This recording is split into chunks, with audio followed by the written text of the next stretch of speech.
Salutations peuple de YouTube. Alors aujourd'hui on est le vendredi 1er novembre. Je sais absolument pas quand je vais pouvoir monter et poster cette vidéo. J'espère dans pas trop longtemps parce que le but c'est de continuer à vous présenter ma sélection de jeux pour l'automne. Donc ceci c'est la deuxième vidéo. Il y a une première vidéo que je vous liste ici. J'avais congé toute cette semaine pour Halloween. Je prends toujours congé à la période d'Halloween. C'est quelque chose de très important pour moi et j'en avais vraiment besoin. Je commence, on arrive à la fin de la semaine donc j'ai pas trop le choix, mais je commence à sentir les effets positifs de m'être reposée. Donc ça c'est chouette. Je vous retrouve avec la fin de mon café froid de ce matin dans une tasse Ensiferum. Ensiferum c'est un groupe de folk metal finlandais. C'est lié à tout mon amour pour la Finlande, c'est mon style de musique préféré. Si vous les connaissez pas, je mets toujours leur chanson la plus connue en info et dans le petit i et en barre d'infos. Voilà, ça plaira pas à tout le monde, mais au cas où ça vous intéresse. Et cette fois-ci, on va faire la troisième ligne de l'étagère. Alors, le premier jeu que je voudrais vous présenter, c'est l'Oracle des Familiers des Sorcières de Barbara Michael John Free et Flavia Kate Peters et illustré par Kate Osborne. Donc c'est un petit jeu comme ceci aux éditions Vega. C'est un jeu que j'ai eu j'ai eu une copie pendant assez longtemps et donc je suis très contente de l'avoir en vrai, d'avoir l'officiel. Je l'ai acheté chez Filigrane. Donc l'oracle vient avec un petit livret assez épais comme ceci, dans lequel on a à chaque fois une petite représentation de la carte en noir et blanc, et puis un petit texte de 2 pages environ, où on a à chaque fois un petit poème, c'est très mignon, le message du familier, la prédiction du familier et les conseils aux sorcières. L'intérieur de la boîte est... c'est joli parce que c'est vert, mais c'est une sorte de vert argenté. Vous voyez pas trop mal. Ceci, c'est le dos. J'essaie de ne pas faire trop de reflets. Les tranches sont argentées. Le mien ici, il est encore dans l'ordre. Mais donc voilà, à chaque fois on a... les cartes sont assez grandes. Donc on a l'illustration évidemment, le nom de l'animal et un mot-clé auquel on a associé l'animal.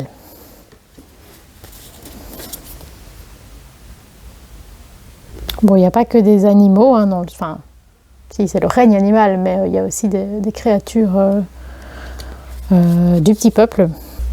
Il y a des animaux qu'on ne voit pas beaucoup, par exemple la fourmi, c'est pas très courant de la voir. L'abeille évidemment c'est courant, mais la fourmi c'est moins courant. Oups. Voilà. Ça n'a rien à voir, mais hier pour la soirée d'Halloween, mon mari et moi on a regardé sur Netflix le film The Witch. Je me souviens pas du nom du réalisateur, mais je vous écris ça ici en dessous pour que vous puissiez le retrouver. Et j'ai trouvé ça extraordinaire, j'ai adoré. C'est vraiment le style d'histoire et le style d'ambiance que j'aime énormément, avec une grosse base historique, un scope petit, donc c'est vraiment juste, c'est l'histoire d'une famille et on ne sort pas de leur univers. Ça c'est mon mari qui a lu un peu plus tard, mais dans la manière dont ça a été réalisé, il y a vraiment des concepts hyper forts et que je trouve très intéressants. Donc, et c'est vraiment le style de point de vue que je prends moi-même dans mes romans, dans ceux sur lesquels je travaille pour le moment. Donc voilà, moi j'ai adoré, si jamais ça vous intéresse. Évidemment, j'ai également pris, je les mets dans le bon ordre, dans la collection Seasons of the Witch, aux éditions Rockpool, l'Oracle de Mabon, de Lauriane Anderson, Juliette Diaz et Tiana Lukovic. Donc je l'avais déjà pris l'année passée, je le reprendrai probablement l'année suivante. Donc c'est des oracles qui existent en français, mais moi je les ai tous en anglais, qui viennent avec un petit livret qui est très joli, dans lequel on a une petite représentation de la carte en couleur, On a des mots-clés, on a une petite phrase qui est mentionnée sur la carte également. Et puis on a un texte relativement court, mais enfin, non, ça dépend des cartes en fait. Il y a des cartes sur lesquelles il est court, il y a des cartes sur lesquelles il est beaucoup plus long. Parfois on a une recette. Donc on peut le voir comme une recette de cuisine, on peut le voir comme une recette magique en cuisine sorcière. Donc voilà, on a des petits rituels ici de protection. Selon les cartes, c'est pas du tout les mêmes choses qui sont mentionnées. Le dos est très très chouette avec des corneilles. Les tranches sont orange dans la version anglaise. Je vous montre juste quelques cartes comme ça. Ça, c'est l'illustration qu'ils ont choisie pour la couverture.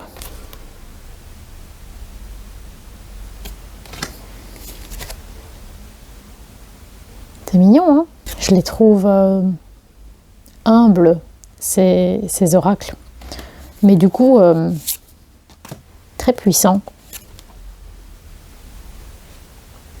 Et évidemment, j'ai pris celui pour Samhain, qui est de Lauriane Anderson, Juliette Diaz, donc les mêmes auteurs, mais des illustrations de Giada Rose, toujours aux éditions Rockpool. Je pense que c'est le premier qui est sorti. Le livret est plus épais, c'est vraiment le même principe, hein, ça se construit de la même manière. Ceci, c'était le dos, enfin c'est toujours le dos. Les tranches sont rouges.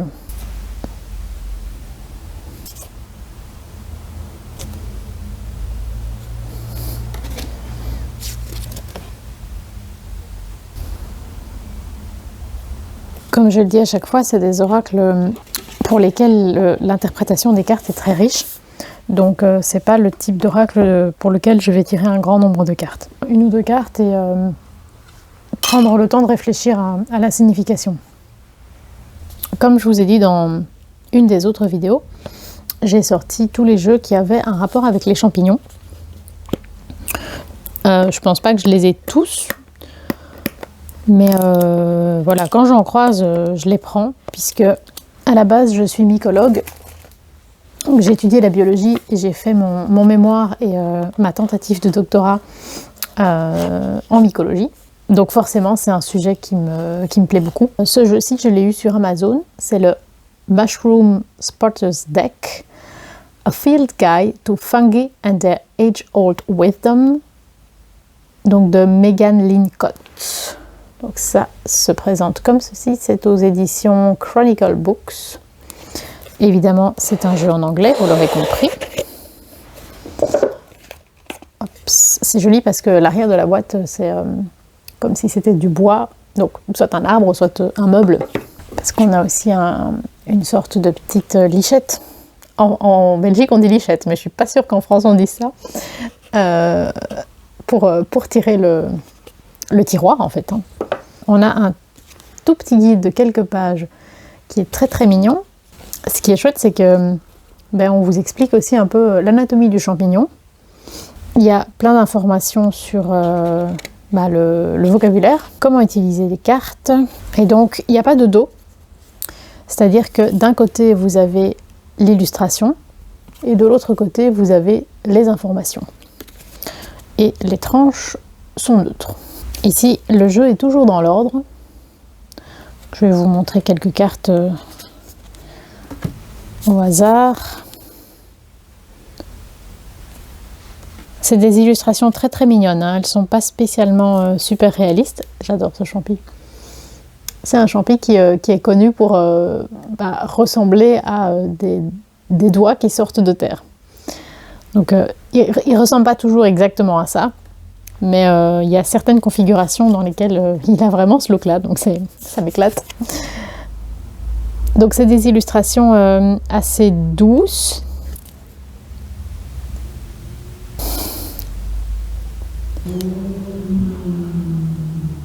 Et donc au dos, les informations qu'on a, donc c'est le nom en latin, les noms vernaculaires, donc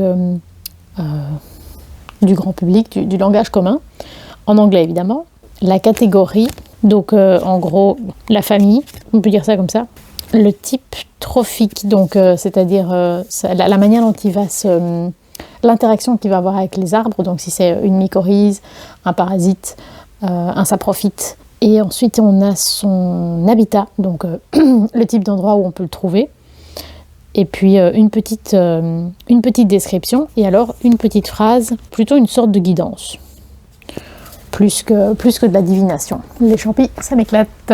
Alors, toujours dans le domaine des champis, je voulais montrer, puisque je l'ai acheté cet été dans un petit magasin à Ostende, donc à la mer du Nord en Belgique, dont j'ai oublié le nom, dont j'oublie le nom à chaque fois. Je vous mets ça ici en dessous de la vidéo, enfin sur la vidéo. C'est The Wonderful World of Mushrooms. À ma connaissance, c'est un jeu anonyme.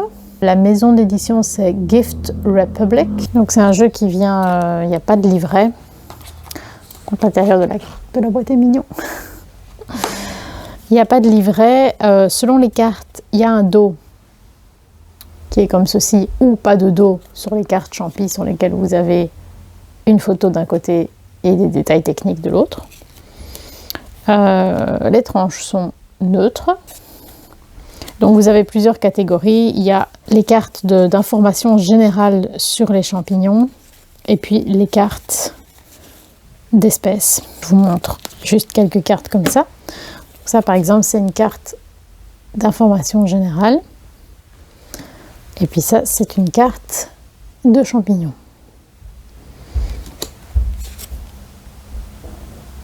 De nouveau, information. Et champignons.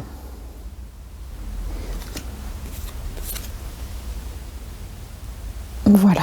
J'ai également pris près de moi le Mademoiselle Lenormand de Gabriel Sanchez aux éditions Exergue. Il n'y a pas de rapport direct avec la saison, mais c'est un jeu vraiment très sombre et donc je me disais que c'était la période de l'année où ça avait le plus de sens de l'utiliser. Je trouve ça super chouette de sélectionner des jeux en fonction de la saison. Mais ça a quand même comme conséquence que tous les jeux où la saison n'est pas spécialement marquée, j'ai tendance à du coup les laisser un peu dans un coin, ce qui est vraiment pas le but.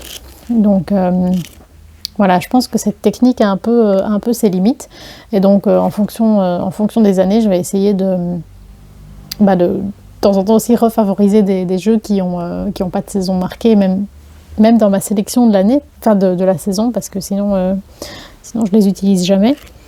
Le jeu vient avec un livre très épais, petit puisqu'il a la taille de la boîte, mais très épais, sur du papier noir, donc c'est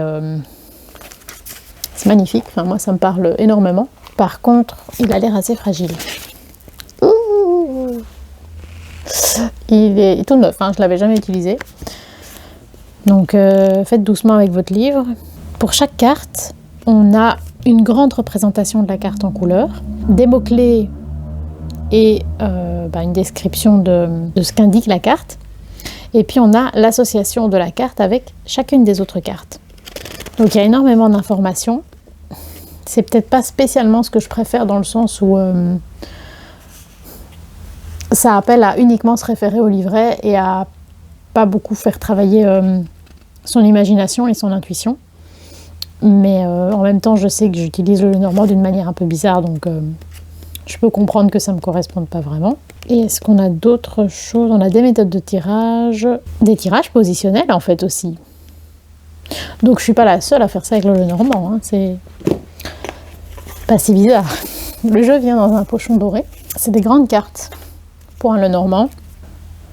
Le dos reprend l'illustration de la boîte. Les tranches sont dorées. Comme je vous disais, mes cartes sont dans l'ordre. Je trouve que c'est vraiment de très très belles illustrations.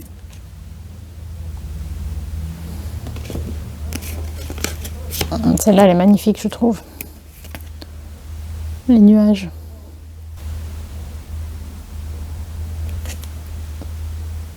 Après, toutes les cartes ne font pas spécialement sombre. L'ambiance générale du jeu pousse vers le sombre.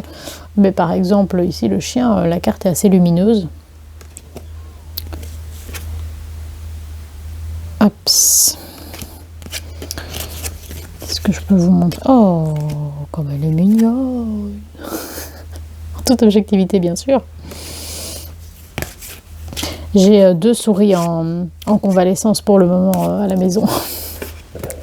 Toutes les 2 blessées par Potiron, mon chat. Le Mademoiselle Lenormand, je l'ai acheté chez Filigrane.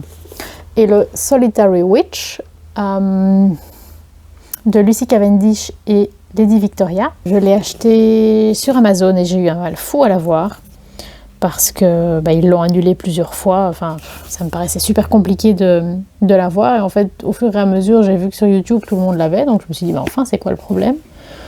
Et je l'ai recommandé encore une fois et finalement, il est arrivé. C'est aux éditions Blue Angel Online. Je ne sais pas si c'est une maison d'édition. C'est Blue Angel. C'est un jeu magnifique. Hein. Donc, le livret vient sur du papier recyclé, ce que j'aime énormément. Il est très simple, mais c'est super joli parce qu'ils ont mis une sorte de marge avec des arabesques. On a une toute petite représentation de la carte en noir et blanc. Et puis, donc une description de la carte, une signification en droit, une signification en vert. Ceci, c'est le dos, tout simple mais très joli. Les tranches sont neutres. Et mon jeu est encore dans l'ordre. Je le trouve vraiment magnifique. Hein. Je trouve que c'est un peu le même style que Terry Foss. En tout cas, peut-être que l'une s'est inspirée de l'autre ou qu'il y a des inspirations communes. Mais j'aime vraiment énormément. Enfin, vous allez me dire, il y a des corneilles et des chats sur toutes les cartes, donc... donc voilà. Encore une juste pour le plaisir. Oh, c'est joli. Je pense que je ferai les tranches en noir. Alors, j'ai aussi ressorti l'Oracle des esprits de l'Entremonde de Laura Tempest Zakroff aux éditions Vega. Donc celui-ci, je pense que je l'ai aussi acheté chez Filigrane. Je l'ai déjà utilisé et il est beaucoup plus doux et moins sombre que ce que j'avais imaginé. Mais j'aime beaucoup.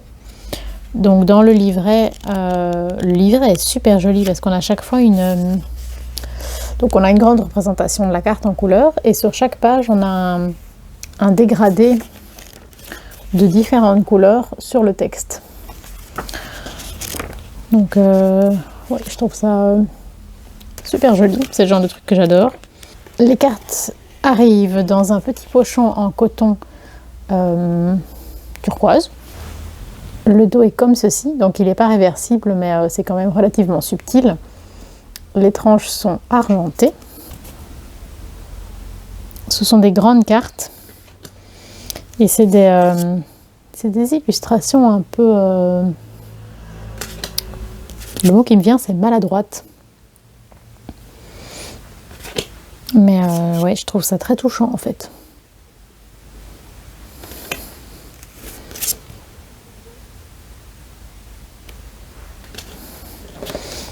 Et je trouvais que pour la période de l'automne, l'Entremonde, ça a vraiment sa place à ce moment-là. Après, je comprendrais que quelqu'un le choisisse pour une autre période. Mais voilà, ça faisait longtemps que je l'avais et je ne l'avais pas encore vraiment utilisé. Je suis contente de l'avoir sorti. Alors, j'ai également ressorti le tarot de Dracula de Travis McHenry aux éditions Dervy. C'est un jeu qui est sorti il n'y a pas très longtemps, je pense, que moi j'ai acheté à la Fnac, tout simplement. Je trouve que le coffret est super beau parce que c'est un fini un peu velouté avec des incrustations dorées. Quand vous ouvrez, vous avez ceci. Alors le livret a ce même toucher velouté. Et la mise en page est assez chouette puisqu'on a une bordure comme ça tout le long. On a une petite représentation de la carte en couleur. C'est la même chose pour les majeurs et pour les mineurs. Et puis Donc on a une description de la carte, les personnages et les situations qui sont représentés sont remises dans un contexte historique. Et ensuite on a une signification divinatoire. Le dos est comme ceci. Les tranches sont neutres, je les ferai soit en rouge, soit en noir, je ne sais pas encore. Et alors, ici mon jeu est encore dans l'ordre. Et j'adore les illustrations. J'adore ce côté ancien, allez, figé, pas assez expressif comme typique du Moyen-Âge.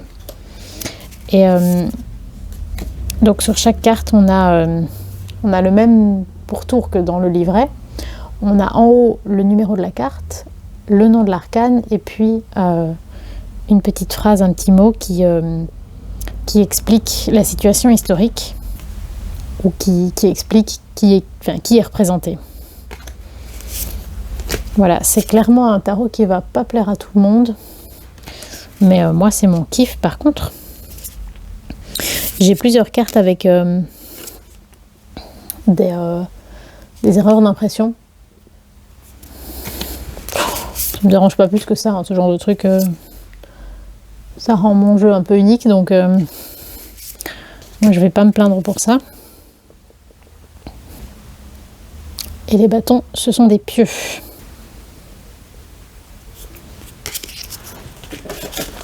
Voilà. Et les cartes font un chouette bruit quand elles sont manipulées. Évidemment, un incontournable vu que c'est genre mon tarot préféré, le Halloween Tarot de Karine Lee aux éditions US Games. Donc moi je l'ai en coffret avec donc le jeu dans une tug box et le livre, mais je sais qu'il existe aussi dans une petite boîte en fer. Donc dans le livre, on a une représentation de la carte en petit, en noir et blanc, une description et un message divinatoire en droit en vert. Le livre est assez simple, mais moi ça m'a beaucoup aidé au début. En tout cas, j'ai vraiment beaucoup aimé. C'est un jeu que j'ai employé un très très grand nombre de fois, pour moi-même, pour les autres. C'est un jeu dans lequel j'ai suffisamment confiance et qui me donne confiance en moi que pour tirer les cartes pour les autres.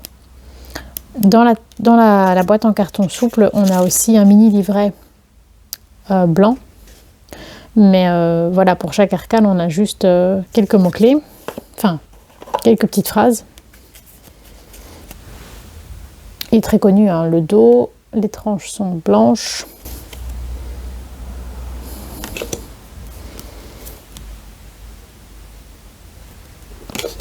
Et sur chaque carte, on a le petit chat noir. Les suites ont été renommées. On a les citrouilles, les chauves-souris, les diablotins et les fantômes. Et alors, dans la version que j'ai aussi, on a un tapis de tirage en papier. Bon, c'est jamais ce qu'il y a de plus sexy, hein, les tapis en papier. Mais donc, pour faire la grande croix, la croix complète, c'est vraiment trésor. Il y a quelqu'un qui vient nous rendre visite. Petit poil. Vous voyez le bout de sa queue. Ça, c'est mon café, mon cœur. C'est pas pour les petits chats. J'ai également repris le Edgar Allan Poe Tarot de Rose Wright et Eugene Smith aux éditions Llewellyn. Ici c'est la version anglaise, je sais qu'il existe en français et je regrette un peu de l'avoir en anglais dans le sens où Edgar Allan Poe, moi je le lis en français vu que en français la majorité de son œuvre, enfin peut-être pas la majorité mais une partie de son œuvre a été traduite par Baudelaire, donc en français elle est magnifique et de toute façon je préfère lire en français qu'en anglais, pour les romans en tout cas. Donc je ne sais pas, peut-être que je revendrai celui-ci et que j'achèterai la version française. Je me tâte encore. J'ai tourné une présentation de ce jeu, mais je sais pas si je vais vous la poster ou pas. Parce que, en fait, je détaille rien sur les cartes. Enfin bref, je ne sais pas si je la posterai ou pas, ou bien si je posterai juste mon impression d'avoir relu récemment du Edgar Allan Poe. Je verrai bien. Le livret, enfin c'est pas un livret, hein, c'est un livre vraiment sur une grosse bête de la taille de la boîte. Est très beau parce qu'on a des grandes représentations en pleine page des cartes en couleur, que ce soit pour les majeurs ou pour les mineurs. La même importance est donnée à chaque carte. On a un texte d'une page qui resitue l'arcane par rapport à l'œuvre de Poe, et puis on a un paragraphe qui donne des interprétations liées au tarot, et puis des mots-clés endroit-envers. Le livre est très bien fait. Je suis en train de le lire de A à Z. Et il est bien fait, et même pour quelqu'un qui ne connaît pas le tarot, je trouve qu'il explique bien les choses dans l'ordre. Ceci, c'est le dos. Les tranches sont neutres, mais je prévois de les faire en bleu foncé pour aller avec la couleur de ce pourtour. Et évidemment, les cartes ne sont pas dans l'ordre puisque je suis en train de l'utiliser.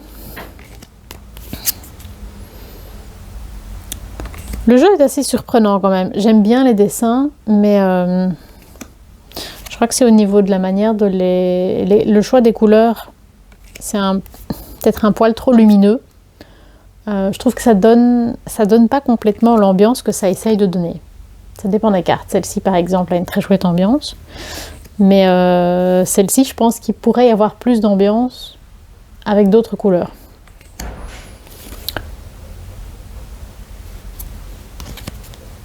Voilà, je sais pas si je vais poster ma review. Je ne sais pas quand non plus. Une fois qu'elle sera disponible, vous la trouverez sur ma chaîne. Mais voilà, je ne sais pas encore vous en dire plus pour le moment. J'ai un autre tarot d'Edgar Allan Poe qui est, je pense, moins connu, qui est en noir et blanc, peut-être avec des touches de rouge, je ne sais plus. Mais en tout cas, vraiment en peu de couleurs, qui est beaucoup plus stylisé. Mais voilà, j'ai pas su prendre tous les jeux, donc j'ai préféré prendre celui-là cette fois-ci. Et je ne sais plus où je l'ai acheté, soit sur Amazon, soit sur Vinted. Je pense que c'était Amazon, parce qu'il était neuf. Par contre, sur Vinted, j'ai acheté The Raven's Prophecy Tarot, qui existe en français pour une fois. En français, il est bien traduit, puisque c'est Raven, donc corbeau, et pas corneille.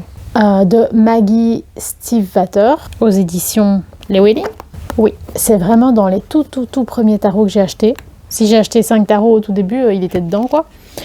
En anglais, on a une petite représentation de la carte en noir et blanc, avec des mots-clés, une description moyennement longue. Allez, on a 2 pages par arcane, mais en gros, si on mettait bien... Selon la mise en page, en gros, ça fait une page de texte. C'est vraiment l'amour, c'est un chapeau qui court partout. Tu veux une bille? C'est ça qu'elle préfère dans les jouets, c'est des billes en laine bouillie qui sont pas du tout des jeux pour chats, mais que j'ai récupéré. On en vend chez Söstrén Grain, et sinon chez Flying Tiger. Ils vendent des sous-plats faits avec ces petites boules, et il suffit de défaire les fils. Il faut récupérer toutes les boules.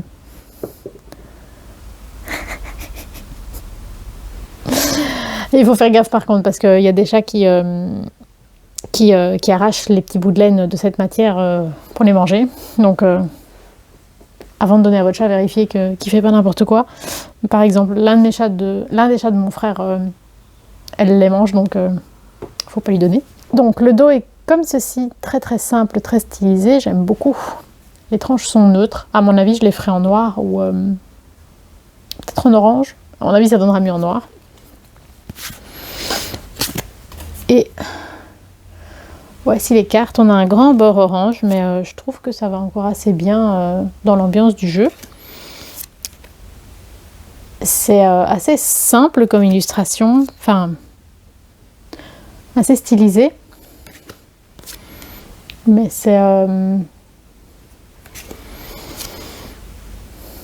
c'est épuré, on va dire. Mais voilà, c'est... Oui, mon trésor, je ne vais pas ouvrir la fenêtre, il fait trop froid. Voilà, c'est un chouette jeu en tout cas. Je ne l'ai pas utilisé un très grand nombre de fois, mais j'aime beaucoup. Toujours aux éditions Llewellyn. Tous les Llewellyn sont ensemble puisque mes jeux sont classés par ordre de grandeur et tous leurs coffrets ont la même taille, ce qui est très chouette. J'ai acheté le Trick or Treat tarot de Barbara Moore et Jonathan Hunt. Hop, que voici, qui est assez connu, que j'ai eu sur Amazon en anglais. Je l'ai acheté il y a un petit temps, mais je ne l'ai encore jamais utilisé. Donc, le livret est, comme toujours chez Llewellyn, super joli. On a une grande représentation de la carte en couleur, avec donc une description de la carte et des mots-clés endroits en vert. On a une couleur différente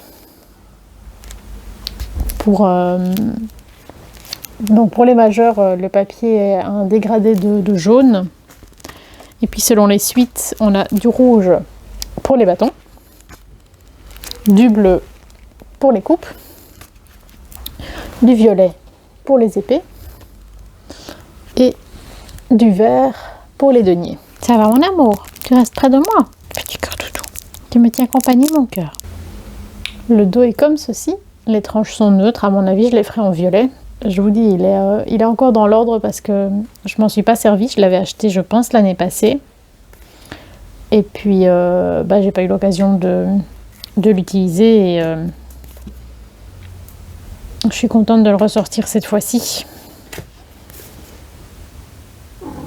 Où est mon cœur? Qu'est-ce que tu en penses? Tu aimes bien? Tu veux qu'on montre la carte du soleil? C'est vrai qu'elle est très très très mignonne avec un petit chat et un tournesol. C'est très sympa. Et Batman en plus. Ça, c'est un beau soleil. Sincèrement, je crois que c'est la carte du soleil que je préfère de tout ce que j'ai vu. Parce que moi, elle me parle énormément.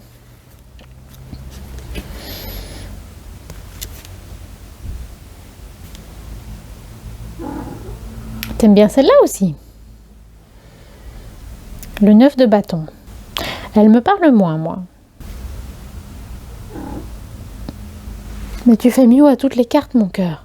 C'est de l'arnaque. C'est de l'arnaque de petit chat.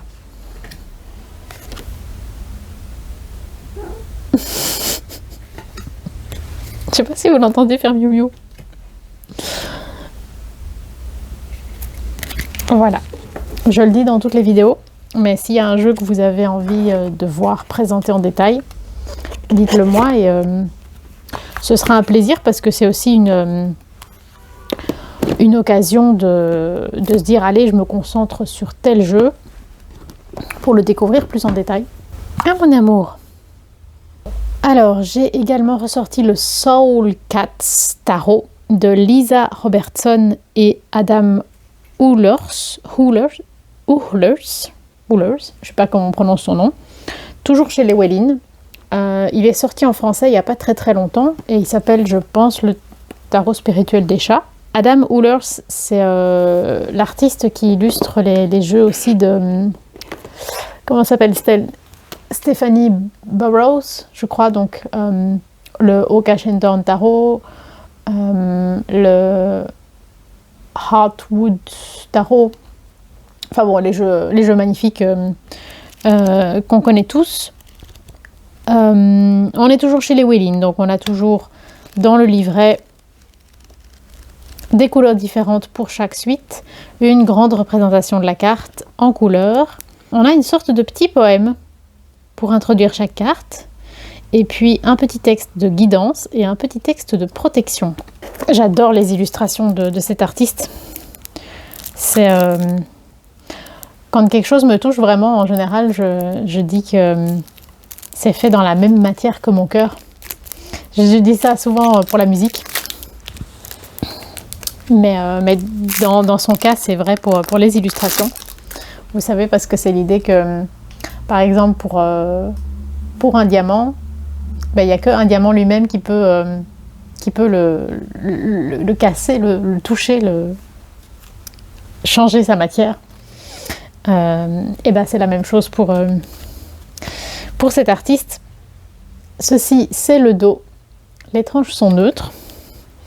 Et donc, c'est... Ici, le jeu est toujours dans l'ordre parce que je ne l'ai pas encore utilisé.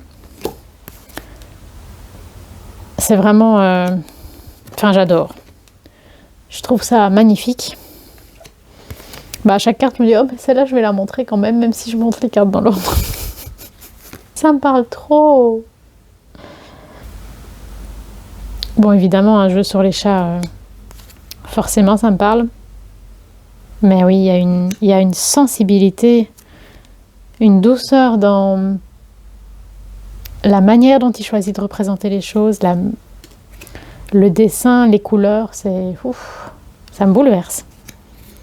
Je le trouve magnifique, ce tarot.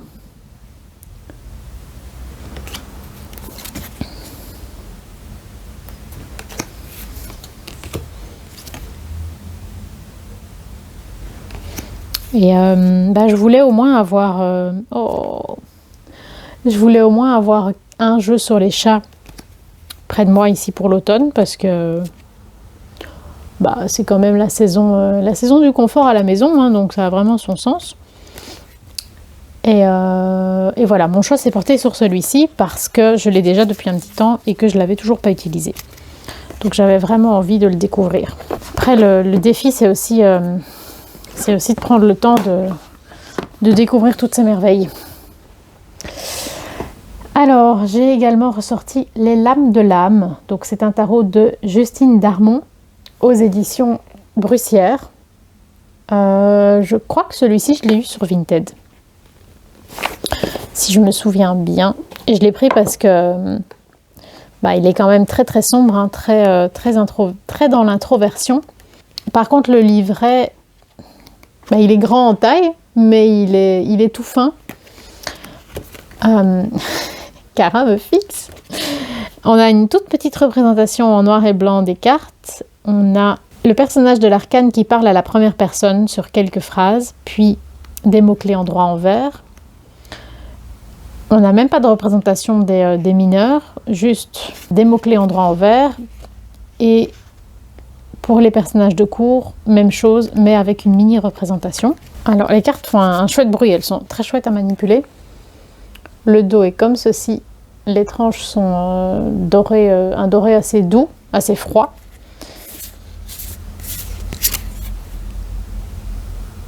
Et voilà, les cartes ont beaucoup d'ambiance. Donc, je trouve que ça a vraiment du sens de les prendre ici pour cette saison. Après, ça pourrait aussi avoir du sens en hiver.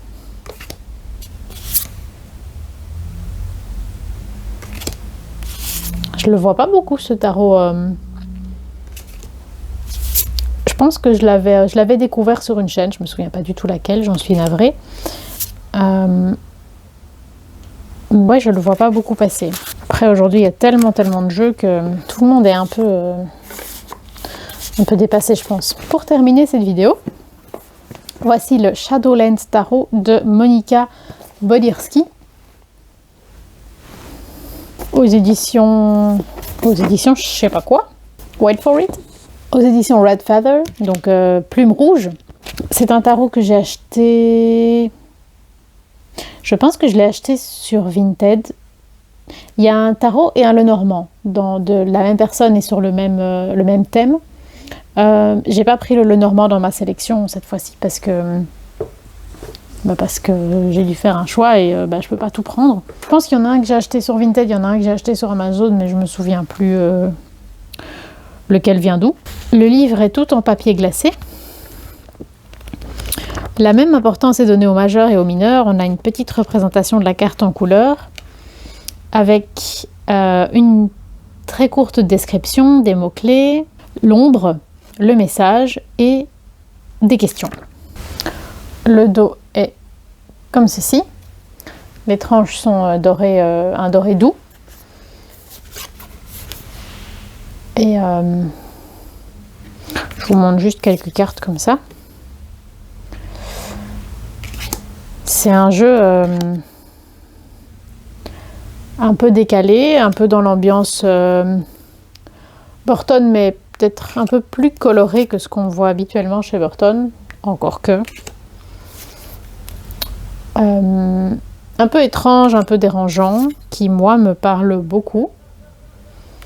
J'ai pas souvenir de l'avoir utilisé. Il est plus dans l'ordre, donc j'ai dû l'utiliser, mais je me souviens plus des tirages que j'ai fait avec lui. Mais donc j'ai bien envie de le redécouvrir. Voilà, c'est tout pour cette petite vidéo. Il y aura une troisième partie. N'hésitez pas à me dire les jeux que je vous ai fait découvrir, s'il y en a que vous ne connaissiez pas, ou bien les jeux que vous avez en commun avec moi. Si vous avez vous-même fait une petite sélection de jeux pour l'automne, n'hésitez pas à me dire ça en commentaire ou à m'envoyer sur votre chaîne si vous avez fait des vidéos. Je regarderai ça avec grand plaisir. Prenez soin de vous. N'hésitez pas à liker, commenter, partager ou vous abonner. Et sur ce, je vous souhaite longue vie et prospérité.